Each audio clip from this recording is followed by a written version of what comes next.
Okay, for today's edition of Karaoke at Home, it's a little different. Today I came across a song in my daily listening that just really struck a chord, if you will, not to be overly symbolic with the music metaphor, but this song is called Anthem, and it's by Madeleine Peyroux. And her last name, in case I'm not saying that right, is Peyroux. I believe that's Peyroux. But this song, Anthem, is just a complete amalgamation of lyric genius and poetry and visualization and also known as imagery, because you can imagine the images. It was just so beautiful. It was one of those songs that you could see play before your eyes in picture form as you were listening to the lyrics. It is so beautiful. And what I want to do today is, instead of singing the lyrics to you, in order to demonstrate their more poetic quality, I believe I'm just going to cold read them to you so you can hear the poetic nature of what she's written and the power behind those words, and along with the melody, how that comes together to create a real sort of dynamic, wholesome listening experience that is one of the most thought-provoking experiences I've had in quite some time in terms of music. So the lyrics, which I've gotten from what looks to be lyrics.com, I believe. And then I'll review these lyrics, and then I'll go through what their personal meaning to me, or what I believe that they might signify. And the beauty with music, as in poetry, as in many forms of art, is that the perception of one person may not be the perception of another, and the perception of another person, although similar to someone else's, may add something deeper, more meaningful to the song or whatever the form of art is. So that's what makes music and other forms of art beautiful, in the sense that we can all import our sense of meaning and sensibilities. So let me begin to read this. The birds, they sang at the break of day, "Start again," I heard them say. "Don't dwell on what has passed away, or what has yet to be." Yeah, the wars will be fought again. The holy dove, she will be caught again. Bought and sold and bought again. The dove is never free. Ring the bells that still can ring. Forget your perfect offering. There is a crack in everything. That's how the light gets in. We asked for signs. The signs were sent. The birth betrayed. The marriage spent. Yeah, the widowed of every government. Signs for all to see. I can run no more with this lawless crowd, while the killers in high places say their prayers out loud, but they are summoned up a thundercloud, and they're gonna hear from me. Ring the bells that still can ring. Forget your perfect offering. There is a crack in everything. That's how the light gets in. You can add up the parts. You won't have the sum. You can strike up the march. There is no drum. Every heart to love will come, but like a refugee. Ring the bells that still can ring. Forget your perfect offering. There is a crack in everything. That's how the light gets in. That's how the light gets in. That's how the light gets in. And these lyrics were from Lyric Find. Man, just reading that aloud and realizing that there's an overflow of light behind me is just, it's beautiful. It's just a beautiful song. So if we begin at the beginning, the birds they sang at the break of day, start again, I'd heard them say. So there's a sense of renewal, of beginning again, of what was has passed away, and now we must begin again with something new. Don't dwell on what has passed away or what is yet to be. So it's not only telling us not to put ourselves in the past and to wallow in the past of the things that have been or were and will never be again. But it's also saying, don't position yourself too far within the future of the things that will be, because you're existing in the present. You are not existing in a future state, nor are you existing in a past state. We are always existing in a present state. So it's the same sense of mindfulness that we all need from day to day, to remember that we must exist, we must live, we must feel within the moment. Yeah, the wars, they will be fought again. The holy dove, she will be caught again, bought and sold and bought again. The dove is never free.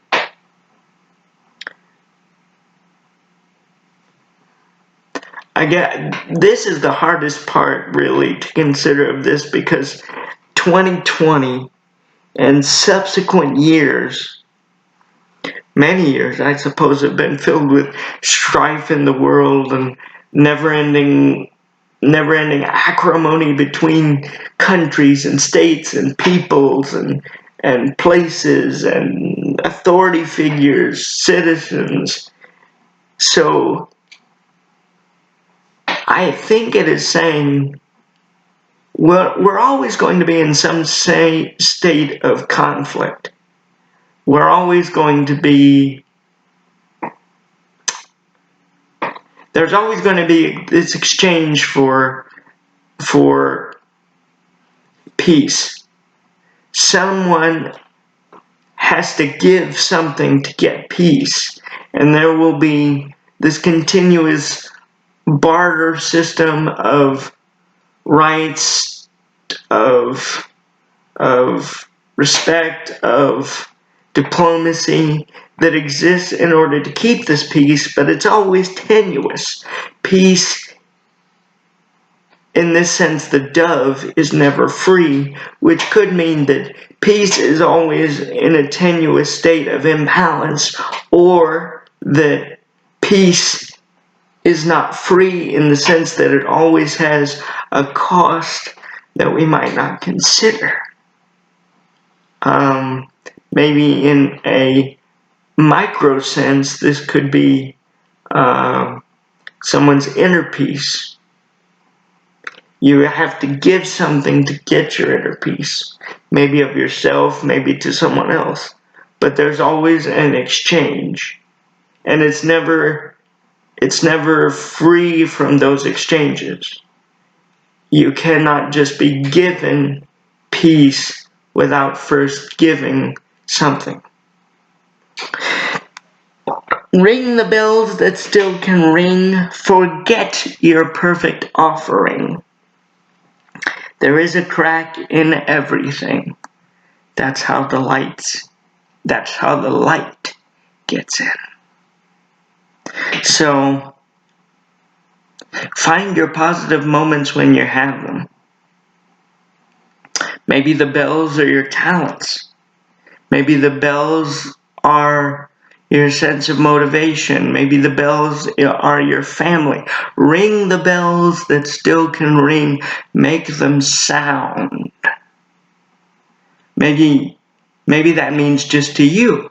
Ring the bells for you. Or maybe that could be to other people, because what brings you happiness, whether it be your family, whether it be something else, work, whether it be hobbies, when you ring a bell, it rings for everyone else too within the vicinity. So maybe by you living in the best way that you can, you are in a sense giving out a ripple effect of positive positive sensibilities to others. Forget your perfect offering. Don't try to be perfect, because when you try to be perfect, you fail, and then you feel like a failure for failing to be perfect. But none of us is perfect, and that's why the next line says, there is a crack in everything. That's how the light gets in. That means we're all imperfect, maybe in the religious sense, maybe just in the human sense of we all do imperfect things no matter how perfect we try to be, although it's hard to exist in a sense of in a state of perfection when perfection for everyone has a different meaning. But maybe it's the imperfections that make us all more beautiful, because those imperfections allow what is inside of us, our feelings, our emotions, our talents, our sensibilities, our love. That's what those cracks in the facade that we try to create are what allow people to see who we truly are, who we truly want to be, how we truly behave in the world. We asked for the signs were sent. The birth betrayed, the marriage spent. Yeah, the widowed of every government. Signs for all to see. So there's a sense of societal brokenness, that some sort of agreement, whether divine or temporal, has been broken between peoples, or maybe the governments that are meant to protect them. They're no longer protecting the citizenry. The citizenry are no longer protecting themselves. We're seeing this at a time of COVID.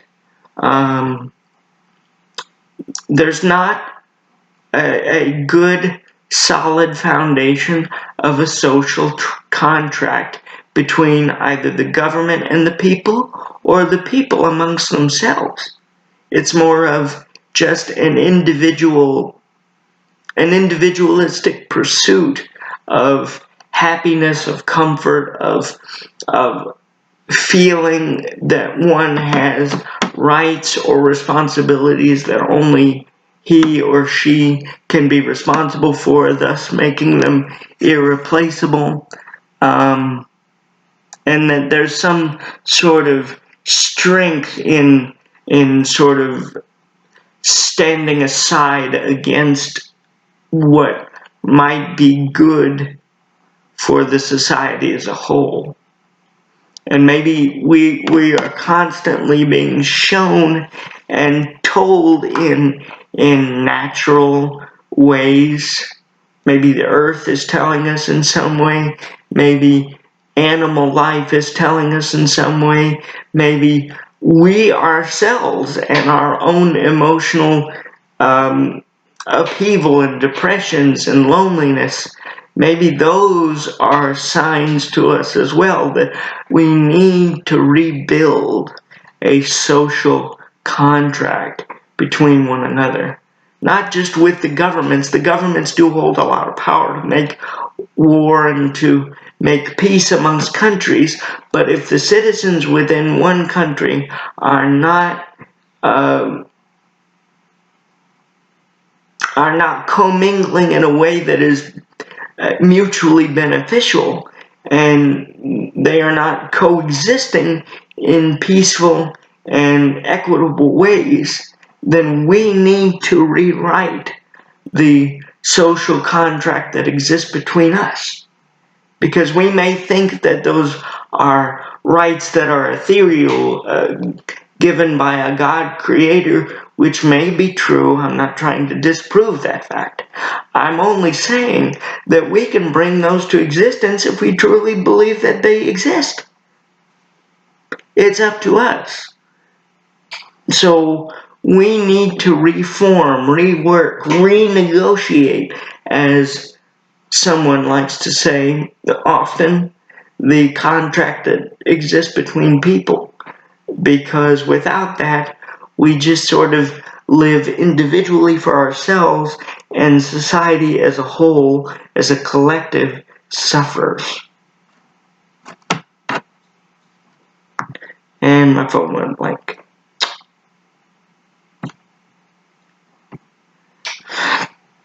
Oh no, it opened Audible. That's so stupid. I'm gonna keep this in the video because these things are funny. Just me screwing up.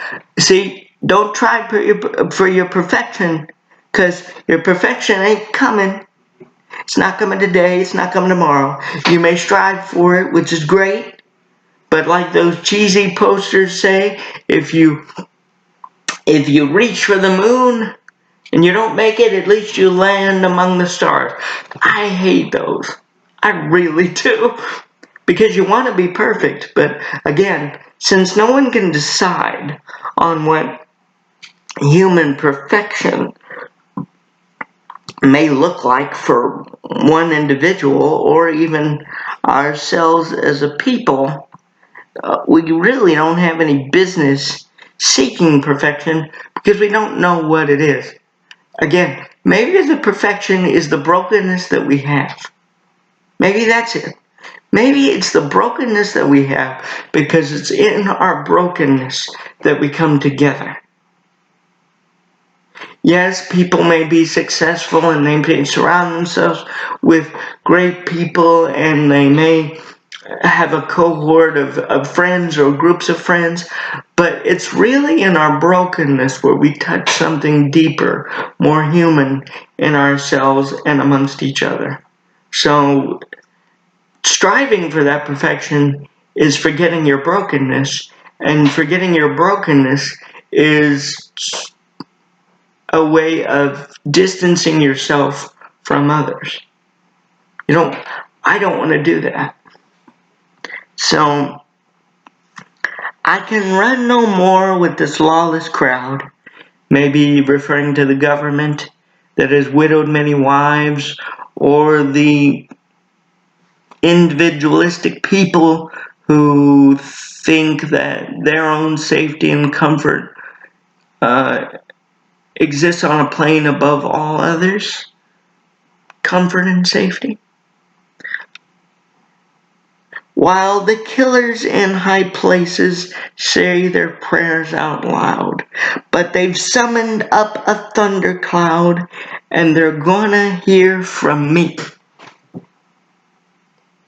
If you don't like what's happening in society or with your government, use your words. Use your tools to make your voice heard. Because once your voice is heard and your voice is meaningful, other voices will join in the chorus. And once you have a chorus of many, it is very, very difficult to drown them out. as we've seen with the Black Lives Matter protests recently, as we've seen with the marches that occurred after President Trump's inauguration, as we've seen with many things throughout history. Civil rights, gay rights, disability rights, all were marching with unified voice for justice, for peace, for equality. And if we yell loud enough, there's no way we can't be heard. And we will make them listen, because we will say it again and again and again and again and again, until the calluses have formed from off their ears and they begin to think and hear again. Ring the bells that still can ring, forget your perfect offering. There's a crack in everything. That's how the light gets in. Again, this chorus keeps reinforcing the idea that you need to recharge yourself from moment to moment, day to day, second to second. You need to remind yourself what is good within you and how to present that goodness into the world as really a kind of a motivational thing for others, because we are the only ones who can help each other to succeed. I'm no longer of the belief anymore that anyone by themselves can pull themselves up by their bootstraps and succeed. No, we need other people. It's not bad to need other people. Our world is one of interdependence. And if we can't interdepend on each other, then we are lost. But we need to constantly remind ourselves that we can be sources for other people, for other people's happiness, for other people's joy, for shoulders for other people to cry upon when they're hurting, for their pain, suffering, and just general difficulty that we all know comes with day-to-day living one breath at a time. Ring the bells that still can ring. Forget your perfect offering. There is a crack in everything. That's how the light gets in. You're not perfect. You never will be. Don't think about perfection, or else you'll never get anything done. Hence, I continue to shoot this video in front of a window that is oversaturating the picture. But you know what? I don't care, because it is imperfect and it is good and it is valuable. I almost said holy. No, the light behind me is not holy. It is not Jesus. If it is Jesus, he needs to turn up his brightness a little more, because I don't think that is too much of a demonstration, but maybe later he'll turn it up a little bit. Let's continue. You can add up the parts. You won't have the sum. You can strike up the march. There is no drum.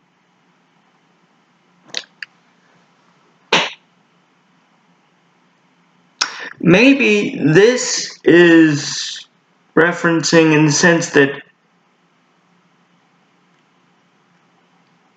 we do have a communal existence with one another, but no matter how hard we try, we cannot replicate the whole of human experience, or we cannot suppose that our life will have some accompaniment to it, some purpose. I mean, you may feel the need to march, but there may not be a beat for you to follow, so you might need to figure that out on your own. So in a way, it's saying, yes, the collective is important, but it's also good to understand that you still may have to be a singular individual in some moments and continue stepping into and continuing on the path of your own existence, because you don't know who will be. Sorry, my nose itches.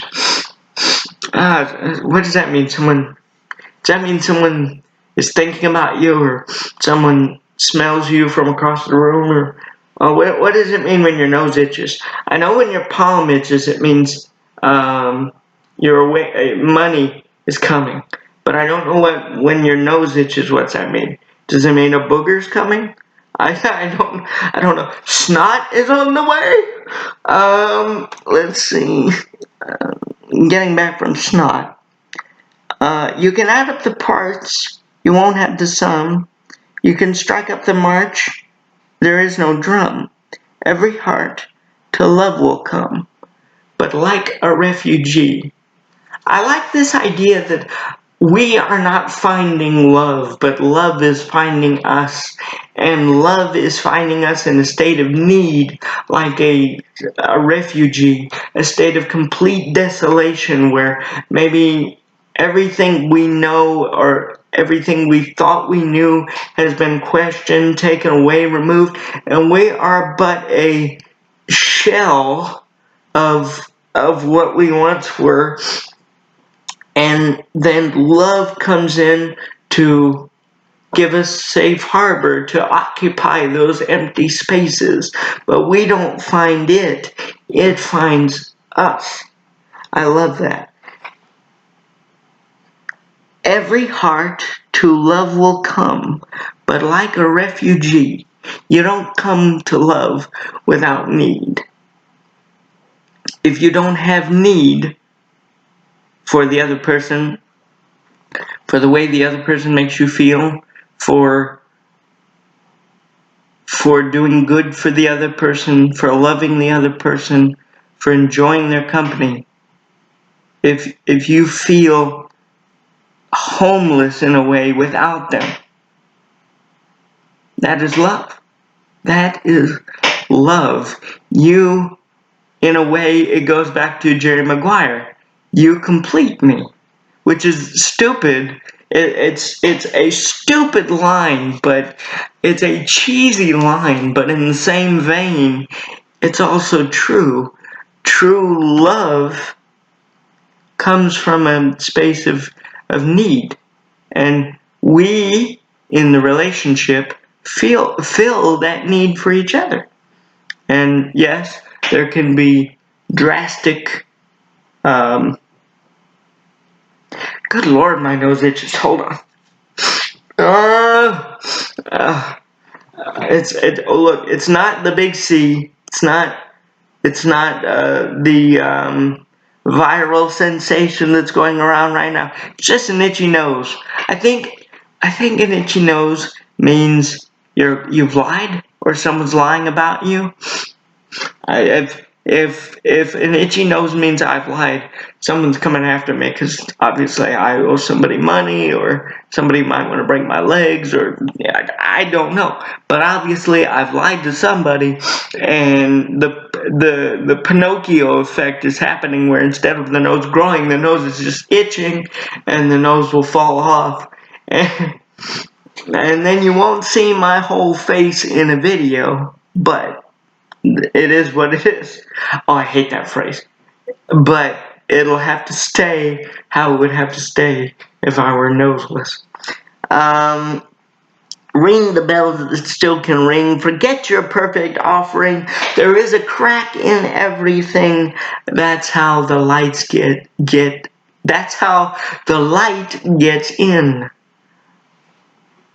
Be happy with your imperfection. Wallow in your imperfection. Enjoy your imperfection. Let your imperfection fuel your creativity, your spontaneity, your tenacity for life. That's how the light gets in. That's how the light gets in. And the light gets in through this window. Ha! This is the video of what I'm terming at-home karaoke at home, but without the musical stylings of karaoke. But I thought this was a beautiful song. I thought people needed to hear this message, or at least how I would convey the message. And no, I'm not going to cut anything from this video, because the whole point of this is to enjoy our imperfections. So once you're done watching this video, think about the imperfections that are rolling around in your head about yourself, and forgive yourself and enjoy them, because nobody can be as imperfect as you are. So continue to be imperfect and be imperfectly perfect the way you are. Bye-bye.